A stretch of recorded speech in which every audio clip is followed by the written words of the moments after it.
దేవుని మహాకృపను బట్టి దేవుడు మనలను ప్రేమించి అనుగ్రహింపచేసిన ఈ సమయాన్ని బట్టి నేను ప్రభువును స్తుతిస్తూ దైవ లేఖనాలలో నుండి వర్తమానాన్ని మనం విని మేలు పొందుదాం. Let us get benefited by studying the verse that is set for us by God. దేవుని కృపను బట్టి ఉదయకాలపు మీటింగ్కి అనేకులుగా చేరి వస్తున్నారు. అలాగుననే ఈ కూడికలో కూడా అనేకులు చేరి వస్తున్నారు. ఇంకా ఎక్కువ మంది చేరి రాగలిగి దేవుని వాక్యాన్ని వినగలిగి ఆధ్యాత్మికంగా మేలులు పొందుదాం. Many people are being attracted and they are attending to the early morning meeting and also to this 9 o'clock meeting and keep attending and get benefited. ఈరోజు దేవుని వాక్యములో నుండి ఆదికాండ గ్రంథం 34వ అధ్యాయంలో ఉన్న కొన్ని వచనాలు 1 నుండి 5 వచనాలు చదువుకుందాం. For today's devotion, let us take up the portion from Genesis chapter 34 verse 1 to 5. లేయా యాకోబునకు కనిన కుమార్తె అయిన దీన ఆ దేశపు కుమార్తెలను చూడవెళ్ళెను. ఆ దేశము నేలిన హిబీయుడైన హమోరు కుమారుడగు షెకెము ఆమెను చూచి ఆమెను పట్టుకొని ఆమెతో శయనించి ఆమెను అవమానపరచెను. అతని మనసు యాకోబు కుమార్తె అయిన దీనా మీదనే ఉండెను. అతడు ఆ చిన్నదాన్ని ప్రేమించి ఆమెతో ప్రీతిగా మాటలాడి ఈ చిన్నదాన్ని నాకు పెండ్లి చేయుమని తన తండ్రి అయిన హమోరును అడిగాను. తన కుమార్తెను అతడు చెరిపెనని యాకోబు విని తన కుమారులు పశువులతో పొలములలో నుండినందున వారు వచ్చు వరకు ఊరకుండెను. The portion in English, it goes like this. And Dinah, the daughter of Leah, which she bare unto Jacob, went out to see the daughters of the land. And when Shechem, the son of Hamor, the Hivite, prince of the country, saw her, he took her and lay with her and defiled her. And his soul clave unto Dinah, the daughter of Jacob, and he loved the damsel and spoke kindly unto the damsel. And Shechem spake unto his father Hamor, saying, get me this damsel to wife. And Jacob heard that he had defiled Dinah his daughter. Now his sons were with his cattle in the field, and Jacob held his peace until they were come. చదువుబడిన ఈ లేఖన భాగం కొరకై ప్రార్థన చేసి ప్రభు సహాయాన్ని కోరుకుందాం. Let us get the help of our Lord in such a way so that he will teach us the spiritual values hidden in this portion. పరిశుద్ధుడవైన మా పరమ తండ్రి, మహోన్నతుడవైన మా దేవ, మీ ఘనమైన దివ్యమైన అమూల్యమైన మీ నామమునకు వందనములు, స్తుతులు, స్తోత్రములు చెల్లిస్తున్నాం. Our God in heaven, you are the holy God, you are the most utmost God, and you are the God of everything, and we thank you for your wonderful name. మమ్మను మీరెంతో ఎక్కువగా ప్రేమించారు. మీ కృపతో మమ్మను జ్ఞాపకం చేసుకున్నారు. నశించి నరకానికి వెళ్ళిపోతుండగా విశేషమైన మీ కృపచేత రక్షించారు. అందుకై స్తోత్రము చెల్లిస్తున్నాం. You have remembered us and also you have loved us, thereby because of your grace only you saved us through your life on the cross.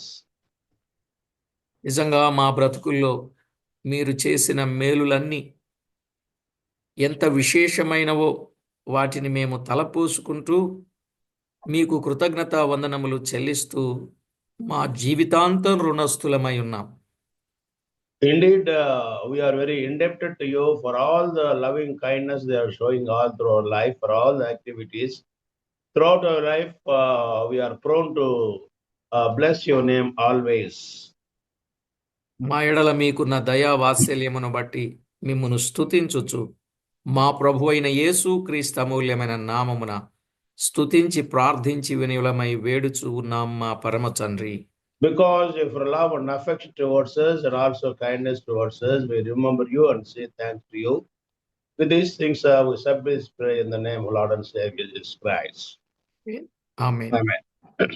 ప్రభునందు ప్రియులారా, మనము దేవుని మహాకృపను బట్టి అబ్రహాము జీవితమును గురించిన ధ్యానాలు, ఇస్సాకు జీవితమును గురించిన ధ్యానాలు, అలాగునే ఇప్పుడు యాకోబును గురించిన జీవిత ధ్యానాలు మనం వింటూ వస్తున్నాం. By God's grace, we have been studying in sequence the character study of Abraham, and after that, we studied the character of Isaac. Now we are studying the character of Jacob. This is the sequence in which we are going ahead. ఇప్పటికే యాకోబు జీవితములో నుండి ఎన్నో అమూల్యమైన పాఠాలు, అనుభవాలు మన ఆధ్యాత్మిక జీవితానికి మేలు కలిగించే మనం ప్రయోజనాన్ని పొందాం. So far, hitherto, we heard a lot of things, many spiritual things in the life of Jacob, but they are very profitable and very helpful for our spiritual life. అలాగుననే ఈ దినం కూడా ఒక చిన్న ధ్యానాన్ని మన జీవితంలో, మనకు మేలుకరమైన ధ్యానాన్ని మనము విందాం. In continuation, today also let us make a small devotion from the portion that we have studied today. ఈ అధ్యాయములో ముఖ్యంగా యాకోబు కుమారుల అక్రమమును బట్టి కృంగిపోయిన యాకోబు అని మనం చెప్పొచ్చు. This entire chapter, it's about the indecent behavior of Dinah and also the other sons of Jacob. And because of the indecent behavior of his children, the father, Jacob, is very much in sorrow. కృంగిపోయిన యాకోబును మనం ఈ అధ్యాయంలో తేటగా గుర్తిస్తాం. He is very much distressed. Jacob is very much distressed and in very sad condition because of the indecent behavior of his children. ముందు అధ్యాయములో సమాధానపడిన యాకోబును మనము చూచాం. In the earlier chapter, that is chapter 33, we could see Jacob, he could get peace. సమాధానపడి సంతోషంగా ఉన్న సమయంలో వెంటనే తరువాత అధ్యాయానికి వచ్చేసరికి కృంగిపోయిన యాకోబు మనకు చాటగా కనబడుతున్నాడు. In chapter 33, Jacob, he was in peace and he was in joy. While he was enjoying the peace and joy in his life, immediately he could get entangled in the situation of distress because of the behavior of his children. ఎందువల్ల అంటే దీన చెరుపబడుట, తన కుమారులు అక్రమాన్ని చేయుట. The reason for Jacob's distress is that Dinah, she was defiled, and based upon that, her brothers, they could take revenge upon the person who committed that sin against her. ఈ అధ్యాయములో దాదాపు 31 వచనాలు వ్రాయబడ్డాయి. In this chapter, there are ultimately 31 verses. 1 నుండి 5 వచనాలలో దీనా చెరపబడుట, From verse 1 to 5, we can see the defilement of Dinah. 6 నుండి 12 వచనాలలో దీనాను పెండ్లికిమ్మని అడుగుట. From 6 to 12 verses, we can see that young man, he was asking for Dinah as a wife. 13 నుండి 17 వచనాలు యాకోబు కుమారులు ఇచ్చిన జవాబు. 13 to 17, we can see the reply that is given to that person. 18 నుండి 24 వచనాలు సున్నతి పొందుట. The 18 to 24, we can see where the people of that town, they were did that thing. ఇక 25 నుండి 29 వచనాలు లేవి షిమ్యోను చేసిన గొప్ప వధ కనబడుతుంది. From 25 to 29, we can see the butchering of Levi and Shimeon of that village people. 30 నుండి 31 వచనం, 30-31 యాకోబు లేవి షిమ్యోనులతో మాట్లాడుటను గూర్చిన వాస్తవం. In verses 30 and 31, we can see Jacob talking to Levi and also Simeon. అయితే ఇందులో ఉన్నటువంటి చిన్న సారాంశం, ఉపోద్ఘాతం ఏంటంటే The synopsis of this entire chapter is this. దీన ఆ దేశపు స్త్రీలను చూడగోరి చెరుపబడుటయు, Dina, she wanted to see the girls of that land. When she went there, she was defied. షెకెము వారు దీన పెండ్లి విషయము మాట్లాడుటయు, That young person, Shechem, he talked to regarding his wish of marrying that girl. యాకోబు కుమారులు కపటముతో జవాబిచ్చి, To the request put by that young man, the sons of Jacob, that Levi and Shimeon, they behaved in a very cunning way. సున్నతి పొందిన షెకెము Well, వారిని వధించి, there, all the people of that land, they were circumcised and they were suffering. When they were suffering like that, the two people, Levi and Shimei, went there and butchered them. దీనాను తీసుకొని వెళ్ళుట, Then taking away the sister Dina. అందువలన యాకోబు అంగలార్పు చేస్తున్నాడు. For all this sad situation, distressful situation, Jacob, he was in a deep distress and sorrow. దేవుని పిల్లలు అవిశ్వాసులతో విజ్జోడుగా ఉండకూడదు. God's children, they should not be in acquaintance with the people of the land. నోవాహు కాలములో షేతు సంతతి వారైన దేవుని కుమారులు In Noah's time, the descendants of Seth, they were in such an acquaintance. కయీను సంతతి వారైన నరుల కుమార్తెలను వివాహం చేసుకుని They married the daughters of Cain, the daughters of human people.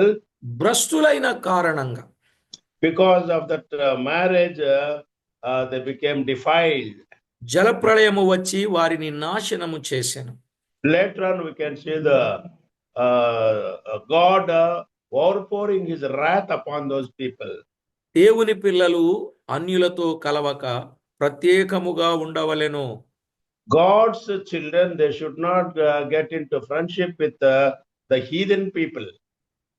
ఓ ప్రియులారా, మనము ఆదికాండంలో చూస్తాం, దేవుని కుమారులు నరుల కుమార్తెలు అక్కడ మనం చూచినప్పుడు వారు కలుసుకున్నారు. దేవుని కుమారులు అంటే దేవదూతలతో నరులు పాపం చేశారని కొంతమంది వ్యాఖ్యానిస్తున్నారు. అది తప్పు అని ఈ సందర్భాన్ని బట్టి కూడా చెప్పాలనుకుంటున్నా. There we can see the sons of God, they were getting married to the daughters of human race.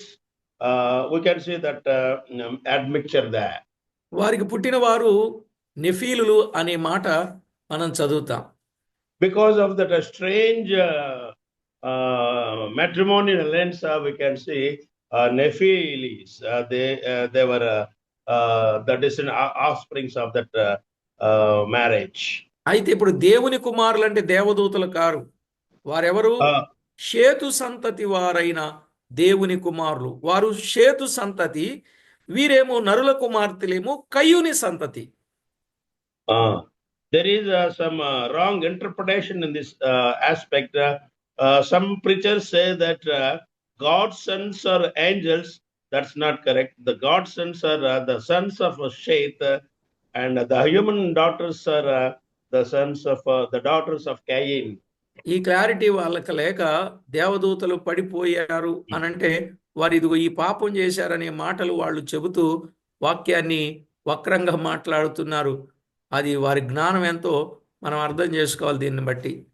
As and when there is a reference for angels being thrown out, they make a reference to this strange marriage. That's not correct.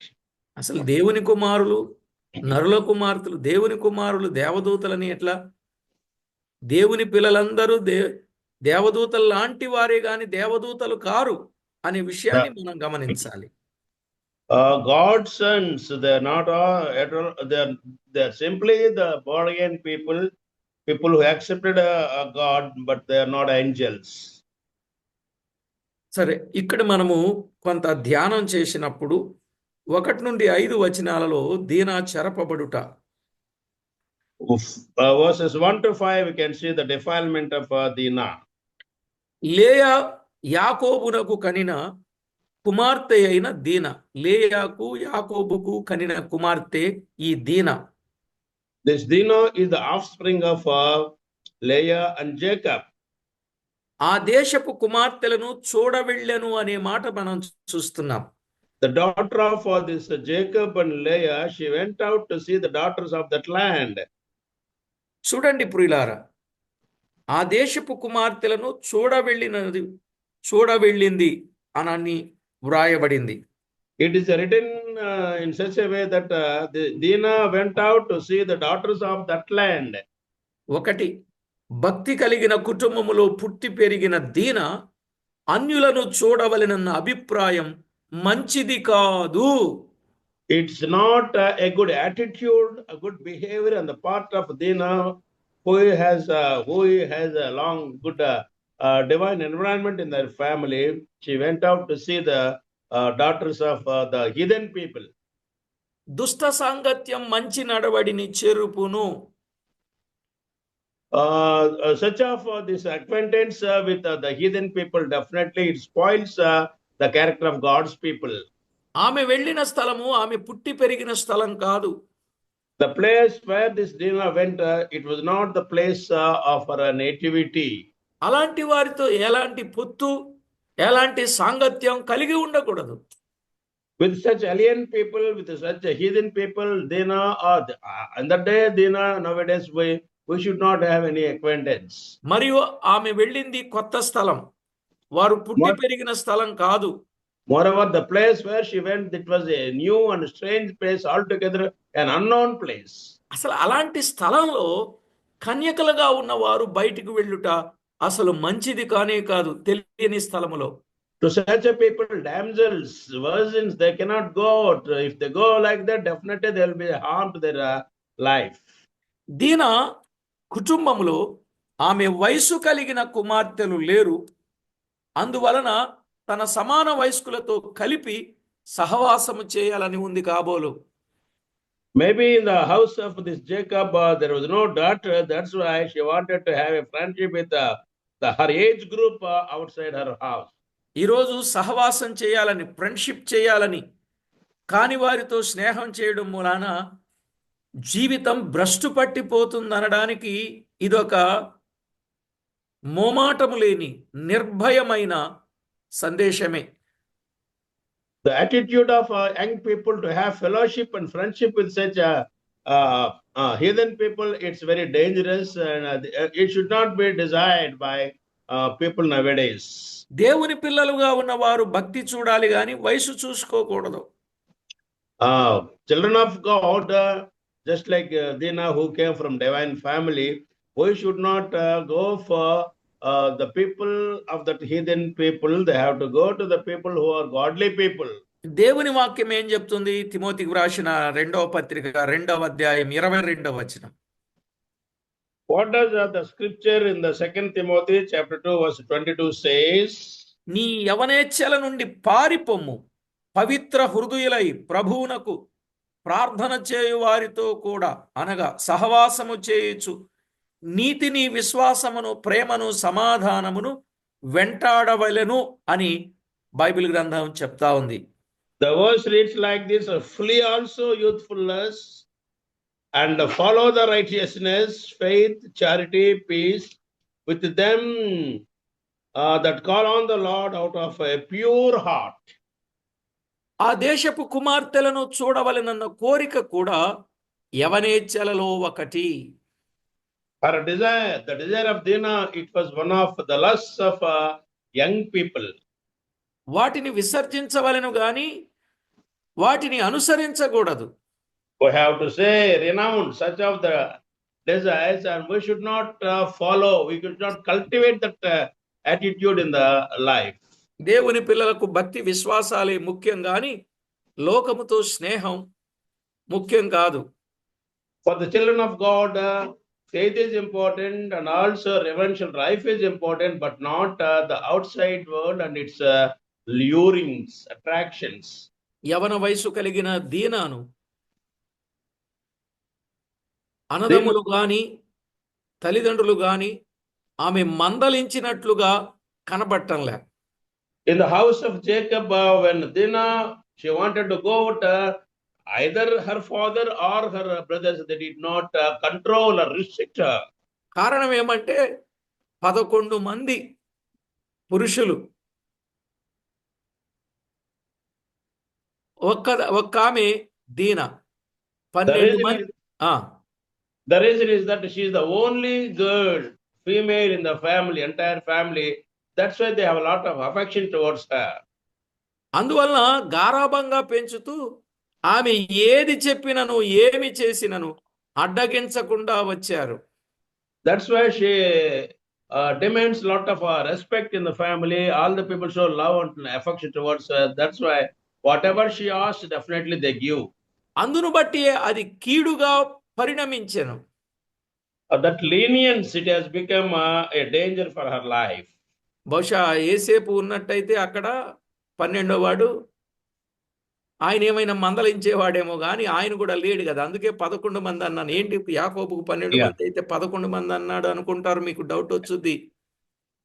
I have made a reference to the number of the people, children of Jacob as 11, because the 12th one, Jacob is not there.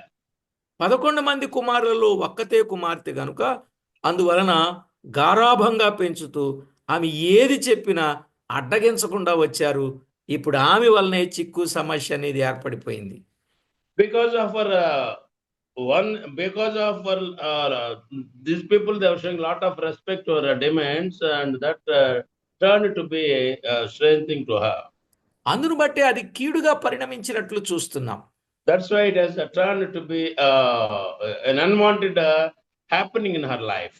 పిల్లలను క్రమశిక్షణలో పెంచాలి, దైవ సత్యాలు నేర్పించాలి.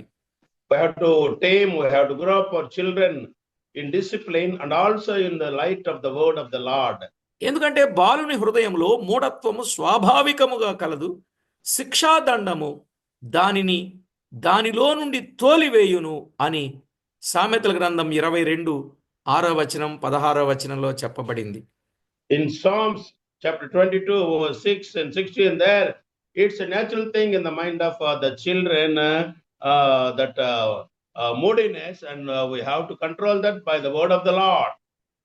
ప్రియులారా, ఇలాగూ Bible గ్రంథంలో కొంతమంది ఉన్నారు, తల్లిదండ్రులు గారాభంగా చూడడం, ప్రేమగా పెంచడం, ఆ ప్రేమనేమో వీరు లోకుగా తీసుకోవడం, అదేమో అమర్యాదగా వారు ప్రవర్తించడం, చివరికి తల్లిదండ్రులకు మచ్చ తేవడం, ఇలాంటి వారు బైబిల్ గ్రంథంలో కూడా ఉన్నారు.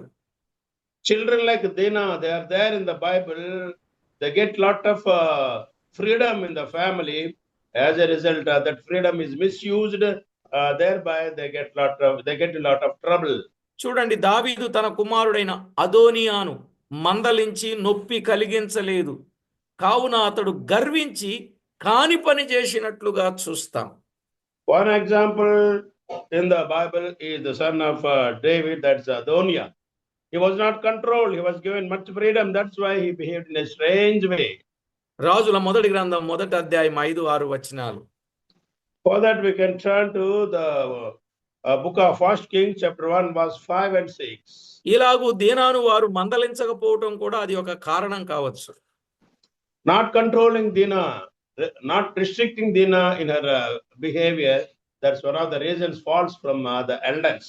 అందులోనూ దీనా వయసులో ఉంది కాబట్టి తన యవనేచ్ఛలను బట్టి, తన యవన జీవితాన్ని బట్టి, యవన కుమార్తెలను చూడాలని వెళ్ళింది కాబట్టి పొట్టిగా ఎలా వెళ్ళుద్ది? ఏదో రకరకాలుగా తాను అలంకరించుకొని వెళ్ళి ఉండవచ్చు. She went out in order to see the daughters of that land. Maybe she might have gone out with a lot of preparation, both physically and mentally. That's why she went out there in order to pacify her physical desires. అలాగే వెళ్ళింది కాబట్టే పాపంలో పడింది అని చెప్పడానికి ఏ సందేహం లేదు. There is no doubt that because of her inner motive, she went out there, and that motive has resulted in a real activity. ఈ రోజు మనం చూస్తున్నాం, చాలా మంది ఇలాంటి అలంకరణలు ఎందుకు చేసుకుంటున్నారో దీనాను బట్టి మనకు అర్థమవుతుంది. వారు పాపానికి ప్రేరేపణ కలిగిన వారుగా, పాపానికి అవకాశం ఇచ్చేవారుగా, వస్త్రాలు గాని, ఆభరణాలు గాని, వారి కప్పులు గాని, మేకప్పులు గాని, కప్పు అంటే పై జుట్టు, మేకప్ అంటే ముఖానికి పూసే రంగు, కట్టు అంటే వేసుకునే బట్టలు, కప్పు, మేకప్పు, పై కప్పు, Okay. ఈ People మూడింటిని మనం nowadays, అర్థం చేసుకుంటే వారు ఎలాంటి వారు అనేది మనం ఈజీగా ఐడెంటిఫై చేయొచ్చు అనేది ఈ దీనా నుంచి మనం నేర్చుకోవచ్చు. nowadays, youth give a lot of preference in order to get themselves ready in an attractive manner, starting from head to the toe. భక్తిగా ఉన్నవారు సింపుల్ గానే ఉంటారు, భక్తిగా ఉన్నవారు దీనంగానే ఉంటారు, భక్తిగా ఉన్నవారు తగ్గించుకునే ఉంటారు, భక్తిగా ఉన్నవారు లోబడిన వారుగానే ఉంటారు, భక్తిగా ఉన్నవారు అనవసరంగా బయటికి వెళ్ళరు, భక్తిగా ఉన్నవారు ఇంకెన్నన్నా చెప్పొచ్చు అండి. The character of divine people, that's entirely a different character, and that's pleasing to the Lord. They will be always simple in outlook. They will always be humility in character, and they show a lot of discipline in their character. భక్తి కలిగిన కుటుంబంలో పుట్టి పెరిగిన దీన అన్యులను చూడవెళ్ళి జీవితాన్ని నాశనం చేసుకుంది. A girl from divine family, she went out to see the heathen people. That's why there was a danger in her life. ఇక అటువైపు నుంచి రెండవదిగా మనం మొదటి దీనాన్ని చూసాం. రెండవదిగా షెకెము అని వాడు తన తండ్రి ఇంటి వారందరిలో ఘనుడు అని 19వ వచనంలో చూస్తాం. Now let us talk about the young person who defiled this Dinah. His name is Shechem. He is described in verse 19.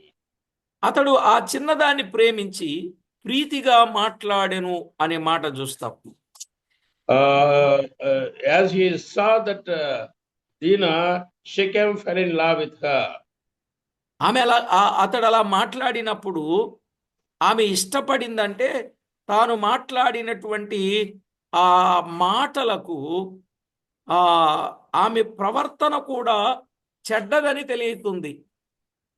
When Shechem expressed his desire of love towards her, immediately this Dinah accepted her. It itself shows that she went to that place with an attitude. అది ఆ ఊరిలో జరిగిన సంగతే గనుక ఆమె కేకలు వేసినట్లు లేదు. There was no sign of resistance from Dinah's side. లేకపోతే ఆమెకు అలాంటి చెడ్డ ఆలోచన గాని లేకపోతే వెంటనే అక్కడ కేకలు వేసి తనను తాను కాపాడుకునే ప్రయత్నం చేసేది. If she didn't have that motive for committing sin, she might have escaped from the place, cried for help that place, but she did not do that. అందును బట్టి వారిద్దరు నేరస్తులే అనే సంగతి మనకు అర్థమవుతుంది. Thereby we can come to a conclusion that both Dinah and Shechem both are in the same mindset. వాస్తవంగా అలాగు చేసిన వారిద్దరిని రాళ్లతో కొట్టి చంపాలని ధర్మశాస్త్రం చెప్తా ఉంది. The law demands that such people who have that sense of adultery and committing sin, they must be stoned. ద్వితీయోపదేశకాండం 22వ అధ్యాయం 23-24 వచనాలు. So that we can turn to the book of Deuteronomy chapter 22 verse 23 and 24. తాను ఎదిరించినట్లుగా లేదు. She didn't show any sign of resistance from her side. ఇలాంటి కుమార్తెల ద్వారా తల్లిదండ్రులకు తలవంపులు, తల్లిదండ్రులకు అవమానాలు గనుక యవనస్తులైన స్త్రీలు భయభక్తులతో ఉండుట మంచిది. With such daughters, parents definitely get a lot of headache, and they should not behave like that. Instead of that, they must live a life of divinity. ఈరోజు తల్లిదండ్రుల భయం పిల్లలకు లేకుండా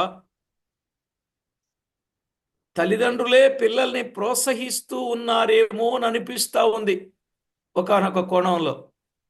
Nowadays, some young people, they behave like Dinah. They don't have the fear of the parents, and parents also give them a lot of freedom. That's why they commit such sins. దీనా సోదరుల పేర్లు వందల సార్లు బైబిల్లో కనబడుచున్నవి. The names of the brothers of Dinah we can see in the Bible hundreds of times. కానీ ఈమె పేరు 2 స్థలాల్లో మాత్రమే కనబడింది. But the mentioning of the name of Dina can be seen only in 2 places. మొదట పుట్టినప్పుడు 30వ అధ్యాయం 21లో మనము చూస్తాం. At the time of her birth, she is referred, that we can see in Genesis chapter 30, verse 21. మరలా ఇప్పుడు మాత్రమే కనబడినది. Again, we can see in the 34th chapter, that is the second time. ఇంకా ఎక్కడా కనబడుటలేదు. Nowhere else we can find the mentioning of the name of Dina in the Bible. ఎందుకు కనబడలేదు? What is the reason for that? పాపానికి చోటు మనం ఇచ్చినట్లయితే మనము ఇకను కనబడము. If we give a place to such a motive, definitely our names will be vanished.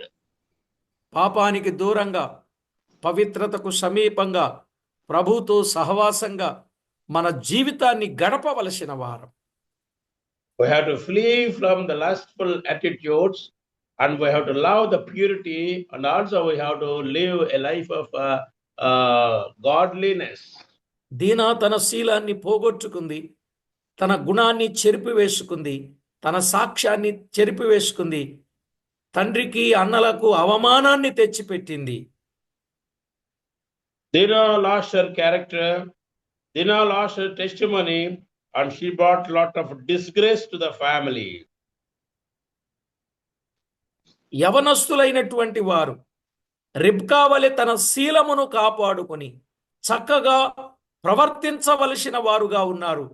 రిబ్కా వలె చక్కని జీవితాన్ని కలిగి ఉండాలి గాని దీనా వలె జీవితాన్ని నాశనం చేసుకోకూడదని ఆదికాండం 24, 15, 16 వచనాల్లో చూస్తాం.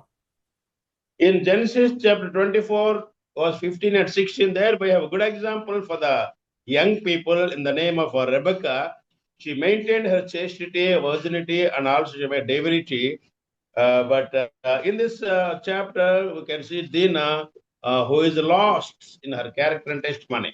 ఒక్కగానొక్క కుమార్తె, She is the only daughter in the family of ఎన్నో Jacob. ఆలోచనలతో పెంచిన యాకోబు Maybe Jacob might have grown her up with a lot of premeditated thoughts upon her. అన్నలందరి ప్రేమకు పాత్రురాలైన దీనా She was the only daughter, and she could get love from all 11 brothers. అందులో క్రైస్తవ కుటుంబములో పుట్టి పెరిగిన దీనా That's why, moreover, she was born in a Christian background. ఇవన్నీ ఆమెకు గుర్తు రాలేదు. Such of these merits of her life, she could not remember at the time of committing such sin with the Shechem. ఇలాంటి పరిస్థితుల్లో ఉన్నప్పుడు ఏ తండ్రైనా కృంగిపోతాడా, కృంగిపోడా? When the things happen like that, any father definitely he will get lot of distress, and he will get lot of sorrow in his life. యాకోబు కృంగిపోయాడని చెప్పుకుంటున్నాం గాని ఆమె పెంచడంలో ఈయన స్వయంకృతాపరాధము కూడా ఉంది అని చెప్పొచ్చు. Of course, we understand here that Jacob, he was in a distressful condition because of what happened in her life.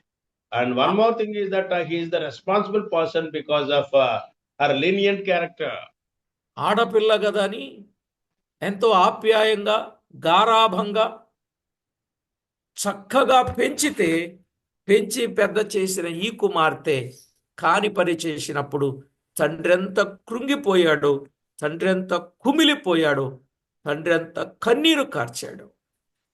She was the only daughter in the family, and he showed lot of love and affection towards her, and she was given all things that she wanted.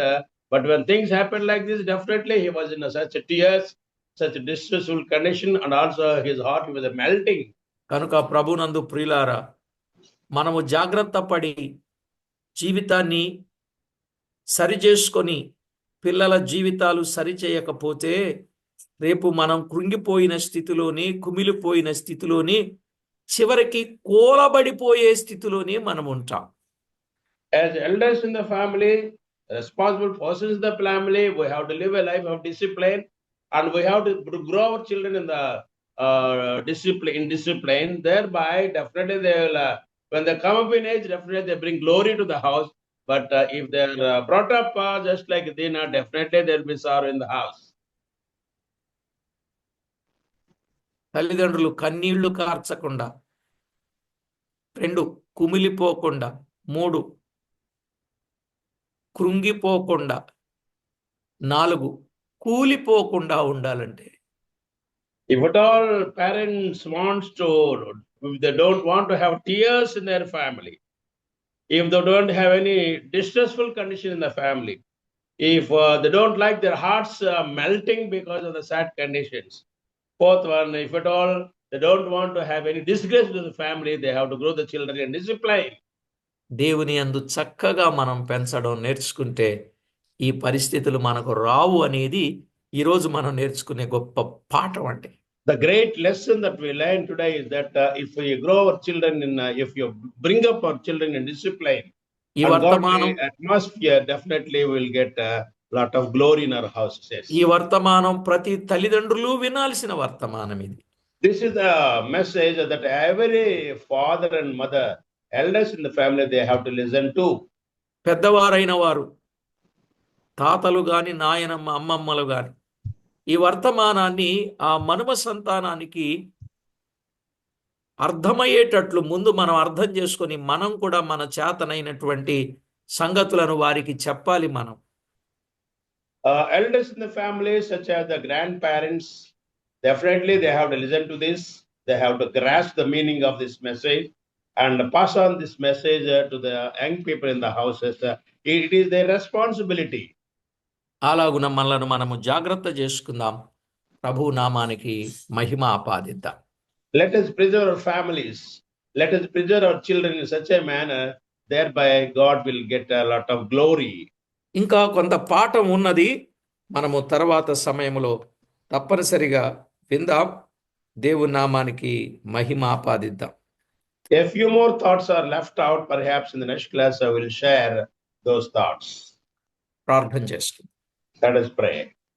పరిశుద్ధుడవైన మా తండ్రి, మీకు స్తోత్రం. Heavenly Father, we thank your wonderful name. మా జీవితంలో ఒక గొప్ప పాఠాన్ని మాకు నేర్పినందుకు స్తోత్రం.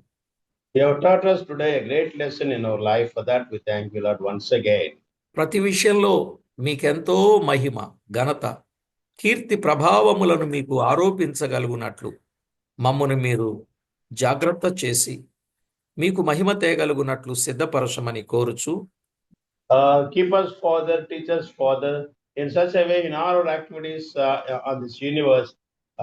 Help us to bring glory to you only. మా ప్రభువు మా రక్షకుడైన యేసుక్రీస్తు అమూల్యమైన నామమున స్తుతించి ప్రార్థించి వినులమై వేడుచూ ఉన్నాం మా పరమ తండ్రి. In the precious name of Lord and Savior Jesus Christ, we submit this prayer. Amen.